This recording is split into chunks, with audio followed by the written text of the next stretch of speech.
स्वागत है प्यारे बच्चों। आज हम पद्य भाग के परीक्षा में पूछे जाने वाले बहुविकल्पीय प्रश्न देखेंगे।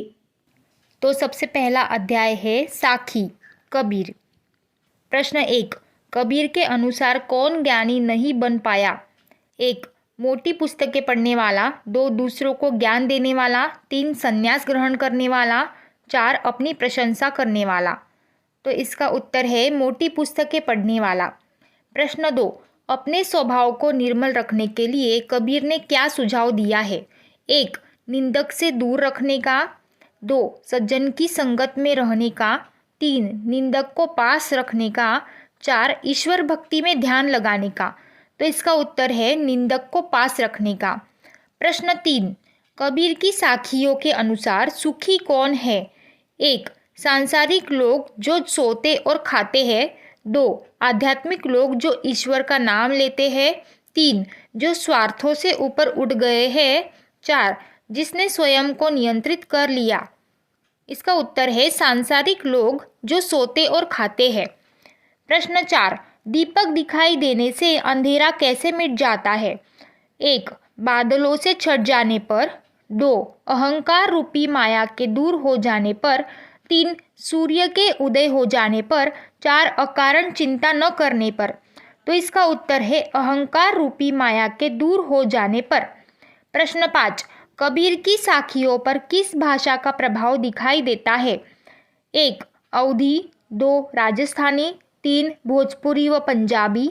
4, ये सभी। तो इसका उत्तर है ये सभी। प्रश्न 6, ईश्वर कण कण में व्याप्त है किंतु हम उसे देख नहीं पाते, क्यों? 1, आंखें बंद होने के कारण। 2, मन की चंचलता के कारण। 3, आंखों से स्पष्ट न दिखाई देने के कारण। 4, मन में छिपे अहंकार के कारण। तो इसका उत्तर है मन में छिपे अहंकार के कारण। प्रश्न 7, कबीर ने राम और कस्तूरी में क्या समानता बताई है? 1, दोनों वन में रहते हैं। 2, दोनों सुगंधित है। 3, दोनों तरल पदार्थ है। 4, दोनों भीतर स्थित है। तो इसका उत्तर है दोनों भीतर स्थित है। प्रश्न 8, बिरह भुवंगम तन बसे मंत्र न लागे कोई, पंक्ति का भावार्थ क्या है? 1, मंत्र जपने से स्वास्थ्य अच्छा रहता है। 2, विरह के समय मंत्र ही काम करते हैं। 3, जब शरीर में किसी के बिछुड़ने का दुख हो तो कोई दवा या मंत्र काम नहीं करता। 4, विरह व्यक्ति को मंत्रों की ओर ले जाता है। तो इसका उत्तर है जब शरीर में किसी के बिछुड़ने का दुख हो तो कोई दवा या मंत्र काम नहीं करता। प्रश्न 9, कस्तूरी कुंडली बसे पंक्ति में कुंडली का क्या अर्थ है? 1, मृग। 2, नाभि। 3, आँख। 4, पाँव। तो इसका उत्तर है नाभि। आगे का प्रश्न है मन का आपा खोने से क्या अभिप्राय है? 1, मन में अहंकार उपस्थित होना। 2, मन में प्रभु का लीन होना। 3, अहंकार का त्याग करना। 4, स्वयं में खोए रहना। तो इसका उत्तर है अहंकार का त्याग करना। 11वां प्रश्न, कबीर की साखी में जलती हुई मशाल किसका प्रतीक है? 1, मोह का। 2, त्याग का। 3, ज्ञान का। 4, तपस्या का। तो इसका उत्तर है ज्ञान का। 12वां प्रश्न, जीवे तो बोरा होई पंक्ति से क्या आशय है? 1, जीवित रहने पर सुखी नहीं रहता। 2, जीवन नहीं के समान हो जाता है। 3, जीवित रहता है तो पागल जैसा हो जाता है। 4, मर जाता है। तो इसका उत्तर है जीवित रहता है तो पागल जैसा हो जाता है। 13वां प्रश्न, सुखिया जब संसार है जागे अरु रोवे, दोहे में सोना और जागना किसके प्रतीक है? 1, सोना भोग विलास का, जागना गरीबी का। 2, सोना अज्ञान का, जागना ज्ञान का। 3, सोना अवसर को गंवाने का, जागना अवसर का लाभ उठाने का। 4, सोना सुख का, जागना दुख का। तो इसका उत्तर है सोना अज्ञान का और जागना ज्ञान का। अगला अध्याय है मीरा के पद। प्रश्न 1, मीरा आधी रात को श्री कृष्ण को कहाँ पर मिलना चाहती है? 1, अपने घर पर। 2, यमुना के तट पर। 3, सखी के घर पर। 4, मंदिर के आंगन में। तो इसका उत्तर है यमुना के तट पर। प्रश्न 2, मीराबाई अपने वेतन के रूप में क्या पाना चाहती है? 1. सुंदर वस्त्राभूषण, 2. महलों का सुख, 3. कृष्ण जी का स्मरण, 4. कृष्ण जी का दर्शन। तो इसका उत्तर है कृष्ण जी का दर्शन। प्रश्न 3. मीरा श्री कृष्ण के पास रहने का क्या लाभ बताती है? 1. उसे श्री कृष्ण को याद करने की ज़रूरत नहीं होगी। 2. उसे हमेशा दर्शन प्राप्त होंगे। 3. उसकी भाव भक्ति का साम्राज्य बढ़ता ही जाएगा।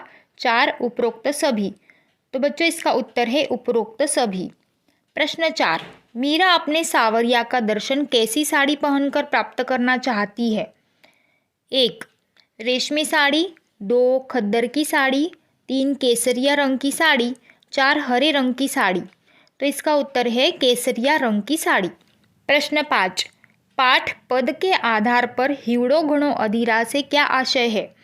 1. हृदय बहुत मजबूत है, 2. हृदय घड़े के समान है, 3. हृदय मिलन के लिए अधीर है, 4. हृदय बहुत पीड़ित है। तो इसका उत्तर है हृदय मिलन के लिए अधीर है। प्रश्न 6. मीरा के भक्तिभाव का साम्राज्य कैसे बढ़ेगा? 1. मीरा के कृष्ण के पास रहने से, 2. मीरा के गली गली घूमने से, 3. मीरा के दोहे लिखने से, 4. मीरा के नृत्य करने से। तो इसका उत्तर है मीरा के कृष्ण के पास रहने से। प्रश्न 7. श्री कृष्ण के गले में कैसे फूलों की माला सुशोभित हो रही है? 1. गेंद के फूलों की, 2. गुलाब के फूलों की, 3. बैजंती के फूलों की, 4. चमेली के फूलों की। तो इसका उत्तर है वैजंती के फूलों की। प्रश्न 8. मीराबाई श्री कृष्ण को पाने के लिए क्या क्या करने को तैयार है? 1. बाग बगीचे लगाने को, 2. नामस्मरण करने को, 3. दासी बनने को, 4. ये सभी। तो इसका उत्तर है विकल्प 4 ये सभी। प्रश्न 9. तीनों बाता सरसी से क्या आशय है? 1. मीरा श्री कृष्ण से 3 बातें करेंगी, 2. मीरा श्री कृष्ण से 3 बार मुलाकात करेंगी, 3. मीरा श्री कृष्ण से 3 वचन पूरे करेंगी, 4. मीरा भक्ति के तीनों रूपों का सुख प्राप्त करेंगी। तो इसका उत्तर है विकल्प 4 मीरा भक्ति के तीनों रूपों का सुख प्राप्त करेंगी। 10वां प्रश्न है सुमरण पास्यु खर्ची से क्या तात्पर्य है? 1. जेब खर्च के लिए बहुत रुपए मिलेंगे, 2. याद करने से पैसे प्राप्त हो जाएंगे, 3. जेब खर्च के रूप में प्रभु स्मरण का उपहार पाऊंगी, 4. स्मरण करने में पैसे खर्च नहीं होंगे। तो इसका उत्तर है जेब खर्च के रूप में प्रभु स्मरण का उपहार पाऊंगी। 11वां प्रश्न है मीराबाई श्री कृष्ण से क्या चाहती है? 1. उच्च पद पर आसीन होना, 2. श्री कृष्ण के साथ जाना, 3. अपनी सभी आवश्यकताओं की पूर्ति, 4. श्री कृष्ण उन्हें दर्शन दे। तो इसका उत्तर है विकल्प 4 श्री कृष्ण उन्हें दर्शन दे। 12वां प्रश्न है काटी कुंजर पीर से क्या आशय है? 1.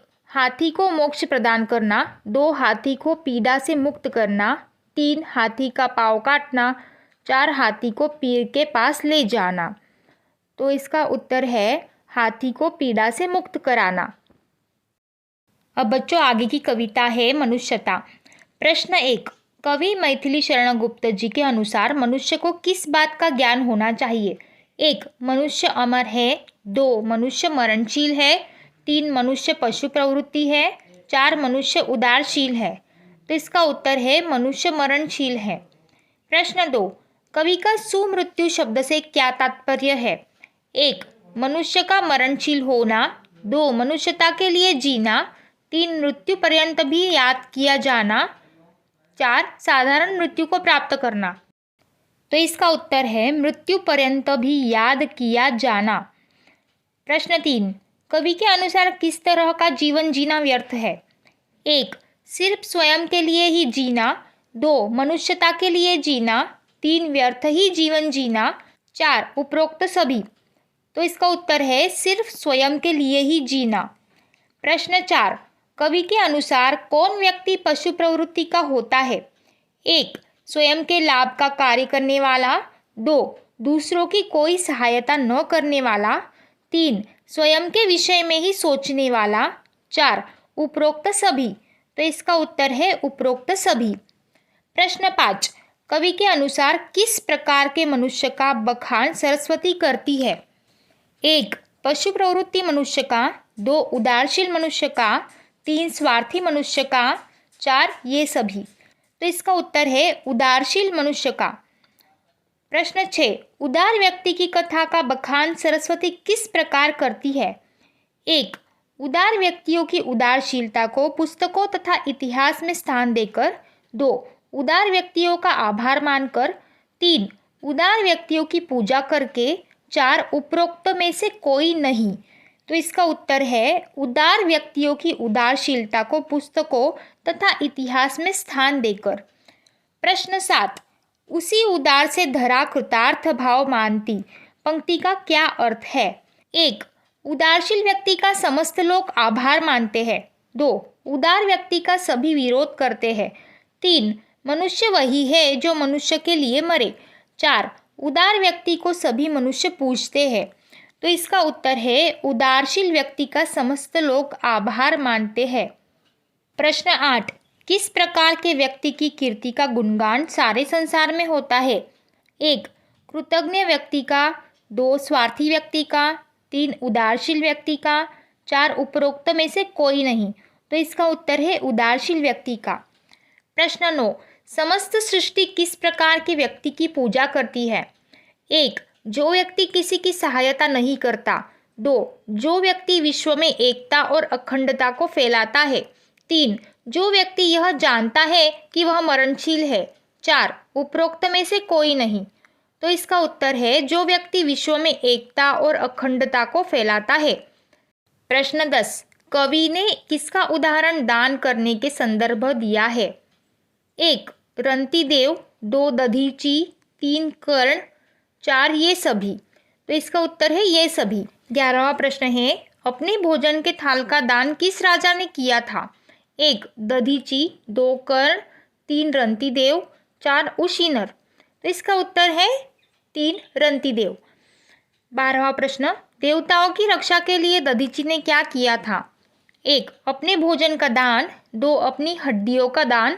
3, स्वमांस का दान। 4, अपने पुत्र का दान। तो इसका उत्तर है अपने हड्डियों का दान। 13वां प्रश्न है, राजा उशीनर की प्रसिद्धि का क्या कारण है? 1, मनुष्यों की सहायता के लिए। 2, स्वमांस का दान करने के लिए। 3, सिंह को मारने के लिए। 4, उदारता के कारण। तो इसका उत्तर है स्वमांस का दान करने के लिए। 14वां प्रश्न, वीर कर्ण किस कारण से प्रसिद्ध है? 1, अपनी मनुष्यता के लिए। 2, अपनी दानवीरता के लिए। 3, अपने पराक्रम के लिए। 4, इनमें से कोई नहीं।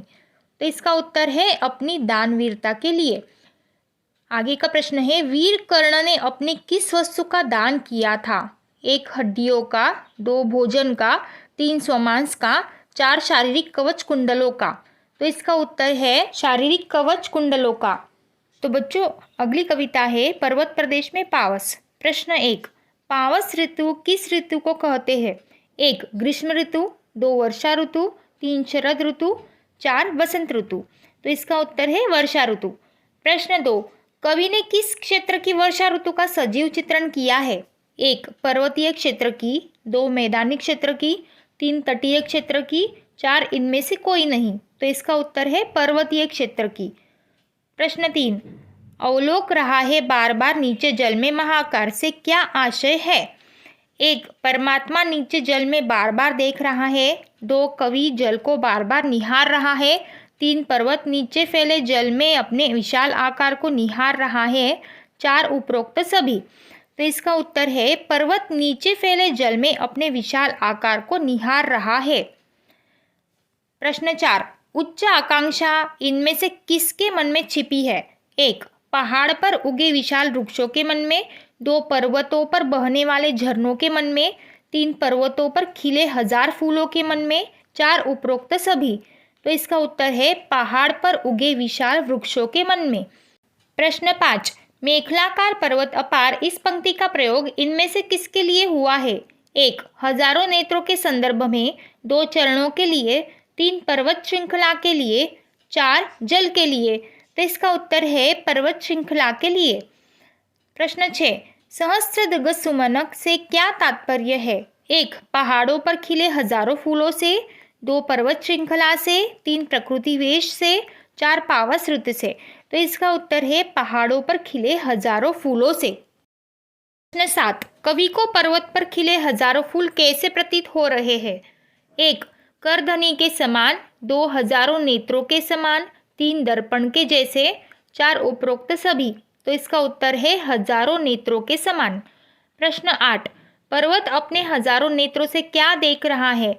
1, अपने विशाल रूप को, 2, पावस ऋतु के परिवर्तन को, 3, अपनी विशाल श्रृंखला को, 4, अपने सूक्ष्म आकार को। तो इसका उत्तर है अपने विशाल रूप को। प्रश्न 9, निम्नलिखित में से किस पंक्ति में जल की उपमा दर्पण से की गई है? 1, नीचे जल में निज महाकार, 2, अवलोक रहा है बार बार, 3, दर्पण सा फैला है विशाल, 4, पल पल परिवर्तित प्रकृति वेश। तो इसका उत्तर है दर्पण सा फैला है विशाल। अगला प्रश्न है, कवि ने तालाब की समानता दर्पण से की है क्योंकि 1, तालाब भी दर्पण की तरह स्वच्छ और निर्मल प्रतीत हो रहा है, 2, तालाब का आकार दर्पण के जैसा है, 3, तालाब में भी दर्पण के समान स्वच्छ और निर्मल प्रतिबिंब दिख रहा है, 4, उपरोक्त में से कोई नहीं। तो इसका उत्तर है तालाब में भी दर्पण के समान स्वच्छ और निर्मल प्रतिबिंब दिख रहा है। 11वां प्रश्न है, पर्वतों से बहने वाले झरनों की आवाज़ सुनकर कवि को कैसा प्रतीत होता है? 1, मानो वे अपनी सुंदरता का वर्णन कर रहे हो, 2, मानो वे संसार में अधिक शक्तिशाली हो, 3, मानो उनके समान कोई दूसरा न हो, 4, मानो वे पर्वतों का गुणगान कर रहे हो। इसका उत्तर है मानो वे पर्वतों का गुणगान कर रहे हो। 12वां प्रश्न है, गिरी का गौरव गाकर झरझर पंक्ति में झरने किसका गुणगान कर रहे हैं? 1, पर्वतों के गौरव का, 2, तालाब की निर्मलता का, 3, पावस ऋतु के परिवर्तन का, 4, पर्वत के विशाल रूप का। तो इसका उत्तर है पर्वतों के गौरव का। 13वां प्रश्न है, कवि को झरने के झाग किसके समान प्रतीत हो रहे हैं? 1, मोतियों की सुंदर लड़ियों के समान, 2, करधनी के समान, 3, दर्पण के आकार के समान, 4, सहस्त्र नेत्रों के समान। तो इसका उत्तर है मोतियों की सुंदर लड़ियों के समान। आगे का प्रश्न है, उच्च कांक्षाओं से तरुवर हे झांक रहे नीरव नभ पर। प्रस्तुत पंक्ति का तात्पर्य है, 1, ऊंचाइयों को छूने की चाह रखने वाले वृक्ष शांत आकाश की ओर निहार रहे हैं, 2, वृक्ष आकाश की सुंदरता को निहार रहे हैं, 3, वृक्ष प्रकृति परिवर्तन से प्रसन्न होकर आकाश की ओर देख रहे हैं, 4, उपरोक्त में से कोई नहीं। तो इसका उत्तर है ऊंचाइयों को छूने की चाह रखने वाले वृक्ष शांत आकाश की ओर निहार रहे हैं। अगला प्रश्न है, वृक्ष आकाश की ओर देखते हुए चिंतामग्न प्रतीत हो रहे हैं क्योंकि 1, वृक्ष ऊंचाइयों को छूने की चाह रखते हैं, 2, वृक्ष पावस ऋतु के आने से चिंतित है, 3, वृक्ष आकाश को शांत देखकर चिंतित है, 4, वृक्ष स्थिर होने के कारण चिंतित है। तो इसका उत्तर है वृक्ष ऊंचाइयों को छूने की चाह रखते हैं। अगला प्रश्न है, कवि के अनुसार बादलों के छा जाने से क्या होता है? 1, सब सुंदर लगता है, 2, मौसम अच्छा लगता है, 3, पर्वत अदृश्य हो जाते हैं, 4, सिर्फ झरने दिखाई नहीं देते हैं। उत्तर, पर्वत अदृश्य हो जाते हैं। अब बच्चों आगे का अध्याय है तोप। प्रश्न 1, कंपनी बाग में रखी तोप किसका प्रतीक है? 1, निराशा और अंधकार का, 2, अंग्रेजों की शक्ति का, 3, अंग्रेजों द्वारा किए गए अत्याचारों का, 4, जीवन की वास्तविकता का। तो इसका उत्तर है अंग्रेजों द्वारा किए गए अत्याचारों का। प्रश्न 2, किसी जमाने में शक्तिशाली रही तोप आज किस रूप में काम कर रही है? 1, खिलौने के रूप में, 2, विनाशकारी रूप में, 3, सहज रूप में, 4, युद्ध करने के रूप में। तो इसका उत्तर है खिलौने के रूप में। प्रश्न 3, तोप को कंपनी बाग के मुहाने पर रखे जाने का क्या कारण हो सकता है? तो 1, मुहाने की सुंदरता बढ़ाना, 2, देश की शान बढ़ाना, 3, आने जाने वाले लोग आसानी से देख सके, 4, लोगों में डर तथा भय बना रहे। तो इसका उत्तर है देश की शान बढ़ाना। प्रश्न 4, चिड़िया तोप पर बैठकर क्या करती है?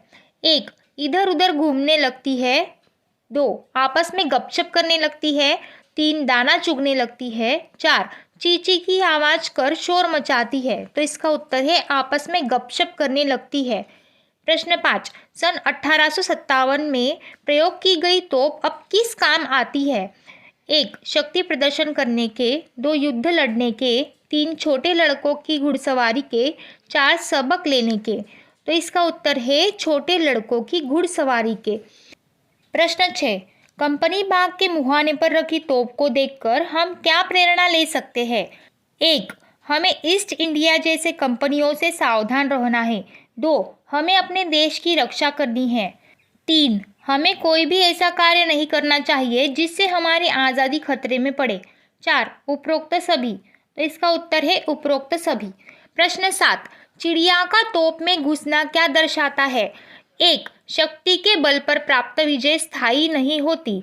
2, समय के साथ साथ बड़े से बड़ा सूरमा भी तोप की तरह ठंडा हो जाता है। 3, क और ख दोनों। 4, तोप सभी का स्वागत करती है। तो इसका उत्तर है क और ख दोनों विकल्प। प्रश्न 8, गौरैया तोप में घुसकर क्या बताना चाहती है? 1, कोई कितना भी शक्तिशाली हो उसका अंत होता ही है। 2, शक्ति के अहंकार में चूर नहीं होना चाहिए। 3, एक न एक दिन अहंकार चूर होता ही है। 4, उपरोक्त सभी। तो इसका उत्तर है उपरोक्त सभी। प्रश्न 9, तोप की संभाल किस प्रकार होती है? 1, विरासत में मिले खजाने की तरह। 2, विरासत में मिले कंपनी बाग की तरह। 3, बेशकीमती चीज की तरह। 4, अमूल्यहीन साधन की तरह। तो इसका उत्तर है विरासत में मिले कंपनी बाग की तरह। अगला प्रश्न है, चिड़िया द्वारा तोप पर बैठकर गपशप करना क्या दर्शाता है? 1, चिड़िया कभी भी बैठ सकती है। 2, उन्हें विनाशकारी तोप का भय नहीं है। 3, उन्हें स्वतंत्रता प्राप्त होने वाली है। 4, उनकी बातें कहीं भी शुरू हो जाती है। तो इसका उत्तर है उन्हें विनाशकारी तोप का भय नहीं है। अगला प्रश्न है, समय के साथ तोप की स्थिति में परिवर्तन हो गया है, इस भाव को कौन सी पंक्ति दर्शा रही है? 1, साल में चमकाई जाती है 2 बार। 2, उड़ा दिए ये मैंने अच्छे अच्छे सूरमाओं के धज्जे। 3, एक दिन तो होना ही है उसका मुंह बंद। 4, इसकी होती है बड़ी संभाल। तो इसका उत्तर है एक दिन तो होना ही है उसका मुंह बंद। अगला प्रश्न है, अंग्रेजी शासन द्वारा कंपनी बाग किस लिए बनवाए गए थे? 1, अपनी शक्ति का प्रदर्शन करने के लिए। 2, शिक्षा के प्रचार प्रसार के लिए।